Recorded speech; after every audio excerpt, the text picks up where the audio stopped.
પંચમહાલના નાડા ગામના ખેતરમાં ગાંજાની ખેતીનો પર્દાફાશ થયો।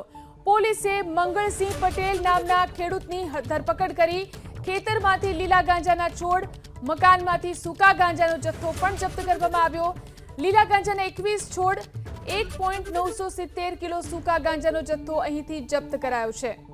તો ખેડૂતની ધરપકડ કરી લેવામાં આવી છે। ખેતરમાંથી લીલા ગાંજાના 21 છોડ જપ્ત કરવામાં આવ્યા, સાથે જ સૂકા ગાંજાનો જથ્થો પણ જપ્ત કરવામાં આવ્યો છે। પંચમહાલના નાડા ગામના ખેતરમાંથી ગાંજાનો આ જથ્થો ઝડપાયો। પોલીસે મંગળસિંહ પટેલ નામના ખેડૂતની ધરપકડ કરી અને વધુ તપાસ શરૂ કરી છે।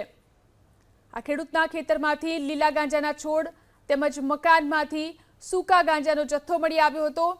લીલા ગાંજાના 21 છોડ મળ્યા, જ્યારે કે 1.970 કિલો સૂકા ગાંજાનો જથ્થો પણ મળી આવ્યો છે।